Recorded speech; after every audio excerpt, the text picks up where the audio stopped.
जय हिंद दोस्तों एंड मेरे प्यारे बच्चों, नमस्ते। हम लोग इसमें समझेंगे मेमोरी ग्लैंड।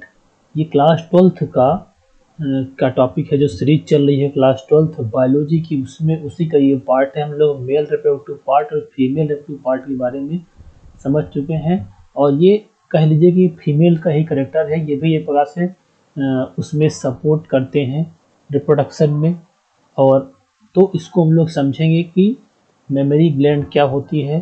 तो मेमोरी ग्लैंड का काम जो होता है, अपने बच्चों को दूध पिलाना होता है। अक्सर सभी मैमल्स में ये पाए जाते हैं। मैमल्स की हम लोग बात करें तो लगभग सभी मैमल्स का ये करेक्टर ही होता है मेमोरी ग्लैंड। इसी प्रकार से ह्यूमन का जो मेमोरी ग्लैंड होती है, ह्यूमन फीमेल का, वो भी इसका मेमोरी ग्लैंड, इसका मेमेरियंस का करेक्टर है कि सभी फीमेल्स में एक्टिवली पाई जाएंगी, है ना। और कुछ मेल्स होते हैं, देखिए सभी फीमेल्स में, सभी मैमल्स में पाए जाते हैं, लेकिन अगर हम बात करें तो ये कुछ मेल्स होते हैं, उनमें मेमोरी ग्लैंड एक्टिव होती है। जैसे कि एक्डीना में, ये यहाँ पे ये देखिए इमेज बना हुआ है एक्डीना का। एक्डीना ये एक प्रोटोथेरियन मैमल से कह लीजिए है। इसके मेल्स में मेमोरी ग्लैंड एक्टिव होती है, अर्थात ये अपने बच्चों को दूध मेल्स की तरह पिलाते हैं, मेल्स पिलाते हैं इनको, है ना। जो ब्रेस्ट फीडिंग होती है मेल्स तरह होता है। तो अगर हम लोग इसको समझेंगे, ये केवल हम बता दें कि ये केवल 12th बायोलॉजी के ही उद्देश्य से नहीं है। ये जितने भी एग्जामिनेशन होते हैं जिसमें बायोलॉजी संबंधित क्वेश्चन आते हैं, अगर इस टॉपिक से क्वेश्चन आएगा तो निश्चित ही आप लोग इसको कर पाएंगे, इसको समझ के क्योंकि अक्सर एनसीईआरटी के बेस पे ही क्वेश्चन आते हैं, और ये टोटली एनसीईआरटी पे बेस्ड है, ठीक है। तो अगर हम लोग बात करें तो मेमोरी ग्लैंड का जो एग्जैक्ट लोकेशन है, आपके स्टर्नम रिब्स, जो आपके रिब्स अर्थात थोरैसिक कैविटी होती है, उसके ऊपर, जस्ट उसके ऊपर दोनों साइड में इसका लोकेशन पाए जाते हैं, गेट लोकेशन। ये एक प्रकार की लार्जेस्ट स्किन ग्लैंड है। ये एक प्रकार की क्या है, लार्जेस्ट स्किन ग्लैंड है ना। ये लार्जेस्ट स्किन ग्लैंड है, जो कि एपोक्राइन का which are modified apocrine type of sweat gland, apocrine gland कहलाएगी, है ना। एक ग्लैंड के टाइप होते हैं, जैसे एपोक्राइन, होलोक्राइन, इस तरह से। तो ये एपोक्राइन टाइप की ग्लैंड है, जो कि स्वेट ग्लैंड के मॉडिफिकेशन होने से ये बनती है मेमोरी ग्लैंड, ठीक है। अब देखिए साइकिल ग्लैंड प्यूबर्टी के स्टार्ट में, जैसे प्यूबर्टी फीमेल्स में लगभग जो प्यूबर्टी स्टेज होता है 13 साल के बाद से स्टार्टिंग होता है। तो प्यूबर्टी स्टेज स्टार्ट होने के बाद मेमोरी ग्लैंड डेवलप होती है, इसके प्रेजेंस में इस्ट्रोजन हार्मोन्स और प्रोजेस्टेरॉन हार्मोन्स की उपस्थिति के कारण से ये डेवलप होती है मेमोरी ग्लैंड। अगर देखा जाए तो ये इमेज जो दिख रहा है मेमोरी ग्लैंड का, यहाँ पे ये जो बना हुआ है, ये फिगर्स है, इसमें इस तरीके से इसकी एनाटॉमी होती है। तो ये फिगर थोड़ा सा कॉम्प्लिकेटेड होगा, जब तक हम एक बार आप फिगर बना के समझाई देंगे तो आप लोग को अच्छे समझ आ जाएगा। देखिए ये यहाँ पे एक मेमोरी ग्लैंड है, जैसे ये एक साइज का, इस तरह से। अगर हम लोग इसका बाहर के एनाटॉमी देखें कि मतलब कैसे दिखेंगे लोकेशन, तो ये देखिए ये थोरैसिक रीजन्स है। ये थोरैसिक रीजन में ये पूरा जो है, ये थोरैसिक रीजन में यहाँ पे ये पाई जा रही है। तो अगर हम लोग बात करें तो ये जो सबसे बाहर ये दिखते हैं, ये बाहर की ओर जो दिखते हैं, ये है सबसे बाहर, ये मेमोरी ग्लैंड है। और यहाँ पे जो ये पॉइंट है, ये इसको निप्पल बोलते हैं। और इसको चारों तरफ एक रेडियस में कह लीजिए एक डार्क ब्लैकिश ब्राउनिश कलर होता है, जो एरियोला होता है। अभी हम लोग ये सब एरियोला और निप्पल और ये सब के बारे में समझेंगे। और ये वही इमेज यहाँ पे दिखाया गया है। इसके अंदर का तो इंटरनल एनाटॉमी थोड़ा सा देखें तो ये रिब्स से ये अटैच होते हैं, मतलब दोनों रिब्स से जो मेमोरी ग्लैंड होती हैं ये अटैच होती है। यहाँ से आप देख सकते हैं, ठीक है। अब देखिए अगर इसको हम लोग थोड़ा सा समझें इसके एनाटॉमी के बारे में, तो हम ये एक हाइपोथेटिकल डायग्राम बनाएंगे। हाइपोथेटिकल डायग्राम से आप लोग को समझ आएगा कि इसके अंदर की एनाटॉमी क्या होती है। देखिए इसके अंदर की एनाटॉमी देखिए, अगर हम स्ट्रक्चर अपने से बनाए ऐसे कुछ, ये मेमोरी ग्लैंड है मान लीजिए, और ये यहाँ पे इसका ये क्या है, ये निप्पल और एरियोलर एरिया है। ठीक है, तो अगर इसकी हम लोग बात करें इंटरनल एनाटॉमी के, तो देखिए ध्यान से समझिएगा, इसके बीच में, इसके अंदर यहाँ पे क्या पाए जाते हैं, मेमोरी लोब्यूल्स। देखिए 1 2 ऐसे, ये हम केवल बड़ा बड़ा समझने के लिए बनाएंगे, लेकिन बहुत सारे लगभग 15 से 20 मेमोरी लोब्स पाए जाते हैं। ठीक है, अब इन्हीं मेमोरी जो हम बना दे रहे हैं, ये इसको बोलेंगे मेमोरी मेमोरी लोब्स। ठीक है, इसी मेमोरी, ये भी मेमोरी लोब्स हैं, ये भी मेमोरी लोब्स हैं। अब इन मेमोरी लोब्स के अंदर देखिए क्या पाया जाता है, इन मेमोरी लोब्स के अंदर पाया जाता है, इसके देखिए ये मेमोरी लोब्स है, इसके बीच में इसका ये बीच का ल्यूमन होगा, तो इनमें पाया जाएगा, इस मेमोरी के बीच में जो पाया जाएगा, इसको बोलेंगे हम लोग एल्यूविलाई, ल्यूमेन ऑफ एल्यूविलाई अर्थात मेमोरी एल्यूविलाई। तो ये देखिए ऐसे ऐसे, एक सेकंड कलर चेंज कर दें इससे अच्छी तरह से दिखाई दे, ये ऐसे ऐसे ऐसे ऐसे ऐसे, ये एक ये हो गया। अब इसमें ही मान लीजिए ऐसे इस तरह से 1 2 3, ये है। तो ये आपकी जो होगी, जो ल्यूमेन के अंदर पाई जाते हैं, अगर हम लोग इसको बात करें तो मेमोरी एल्विलाई है, एल्विलाई। ठीक है, अब ये जो मिल्क का प्रोडक्शन होता है इसी के ल्यूमेन में होता है, इसके जो बीच का ल्यूमेन है इसी के ल्यूमेन में मिल्क का प्रोडक्शन होता है।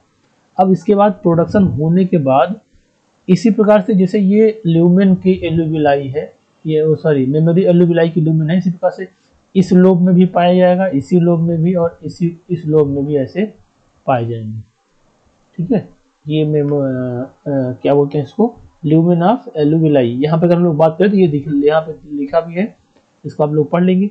तो ये जो ग्लैंडुलर टिश्यू ईच 15 से 20 मेमोरी लोब्स होते हैं, और ये containing cluster of cells of mammary alveoli बनाते हैं।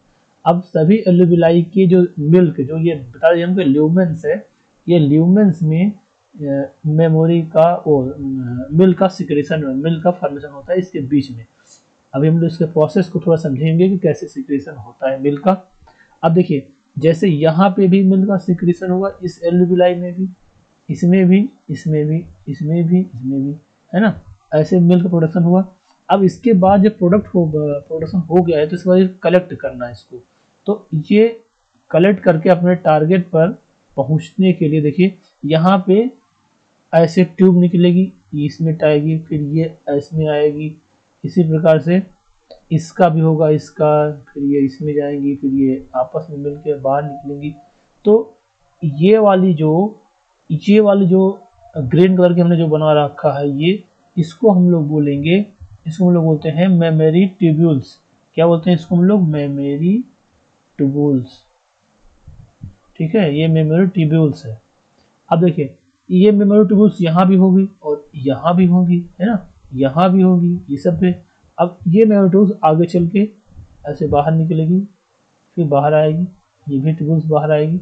जब ये मेमोरी ट्यूब्यूल्स बाहर निकल आएगी, फिर अब ये भी किसी एक से जुड़ेगी पहले आगे, है ना।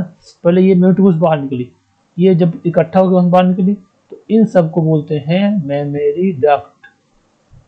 क्या बोलते हैं, मेमोरी डक्ट। ठीक है, अब ये डक्ट जो है, ये डक्ट आके एक स्थान पे ये स्टोर होंगी। ये डक्ट एक आगे आगे से एक स्थान पे मिलेगी, ये इस तरह से कुछ बनेगा स्ट्रक्चर। तो ये डक्ट हो गई, और इसके बाद जो ये बना, इसका भी कलर चेंज कर देते हैं, इसे दिखे आसानी से, इसको ब्लैक कर देते हैं।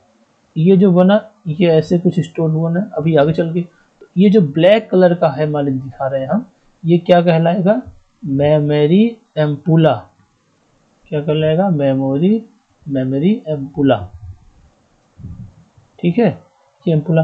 अब इसी एम्पुला को ध्यान दीजिए, इस एम्पुला के बाद से जो ये मिल्क होगा, ये फिर से एक स्थान पे मिल के अगले वाले ट्यूब से बाहर निकल के इस एरियोलर एरिया में और इस पिप्पल से सक्त आउट होगा, बाहर निकलेगा।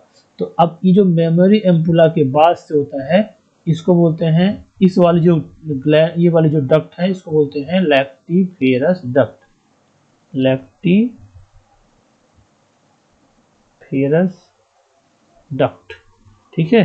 तो देखिए फिर से देखिए एक बार, ये आपका मेमोरी पूरे एक मेमोरी ग्लैंड बन गई है, इसके अंदर ये मेमोरी लोब्स पाए जाते हैं। इस मेमोरी कई मेमोरी लोब्स हैं, ये रेड कलर वाले।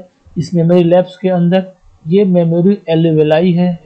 इस एल्यूविलाई के ल्यूमेंस में यहाँ पे मिल्क का सिक्रीशन होगा, मतलब मिल्क का प्रोडक्शन होगा। उसके बाद ये इसके थ्रू, इस डक्ट के थ्रू ये बाहर निकलेगी। इस डक्ट को हम लोग मेमोरी ट्यूब्यूल्स बोलते थे। फिर ये आके एक एम्पुला यहाँ पे स्टोर हो गए, थोड़ा सा वाइल्ड हो गए, इसको हम लोग मेमोरी एम्पुला बोलते थे। और फिर इसके बाद ये वाली जो लेयर थी ब्लैक कलर की, ये लैक्टिफेरस डक्ट थी। अब इसी लैक्टिफेरस डक्ट के थ्रू ये यहाँ से एरियोलर रीजन और निप्पल के थ्रू बाहर सक्ड आउट होगा, बाहर तक निकलेगा।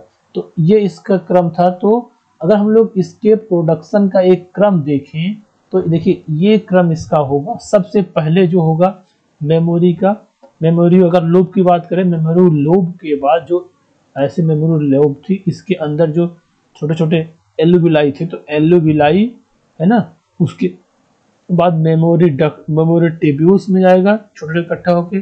फिर ये आपस में मिलके मेमोरी डक्ट बनाएंगे। फिर ये मेमोरी डक्ट मिलके एम्पुला में ओपन होंगे। फिर एम्पुला के बाद लैक्टिफेरस डक्ट होगा, जो फाइनली इजेक्ट आउट हो जाएगा बाहर की ओर, इसके थ्रू, निप्पल के थ्रू। बात समझ आई? तो ये मेमोरी ग्लैंड की एक कहानी थी। अब ये जो मेमोरी ग्लैंड होती है, ये हम कहें कि प्यूबर्टी रीजन में इनका जब प्यूबर्टी होती है तो ये डेवलप होना शुरू होती है। तो जैसे कि हम लोग बात करें, मेल में ये फंक्शनल नहीं होती है, और ये जब प्यूबर्टी एज होगा, एज ऑफ प्यूबर्टी, तो ये डेवलप होंगी। और इसमें क्या, ये इसमें ग्लैंडुलर टिश्यू एंड फैट का डिपोजिशन होता है इसमें, ठीक है।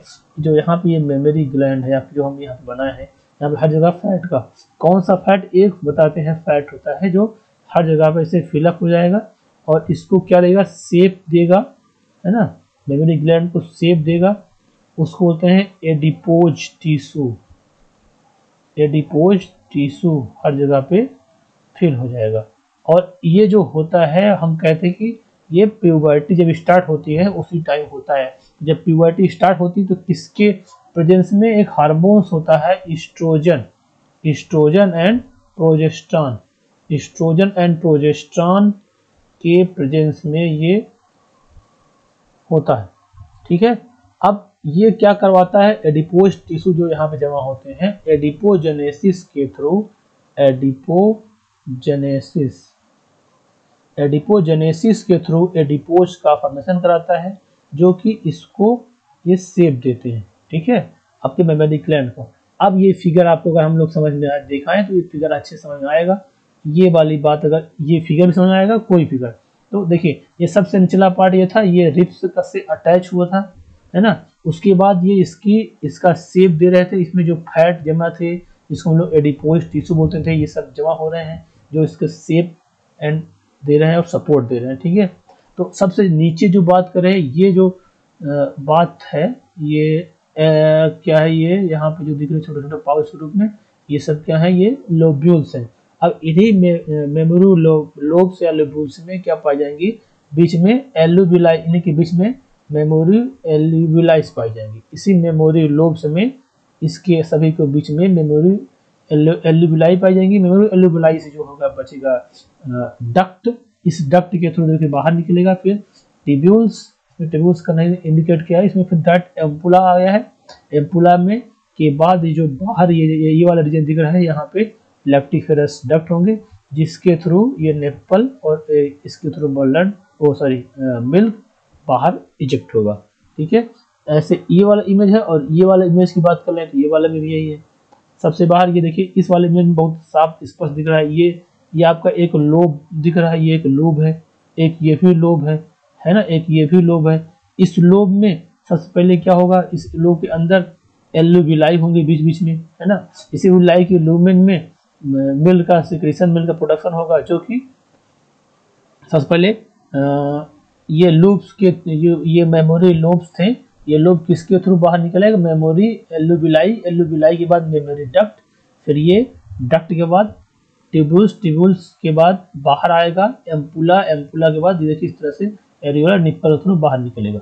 तो ये इस प्रकार का स्ट्रक्चर था और ये थी अपनी मेमोरी ग्लैंड। और इसके ये अब ये क्या होता है, देखिए इसका हम एक हार्मोनल कंट्रोल पढ़ते हैं इसमें।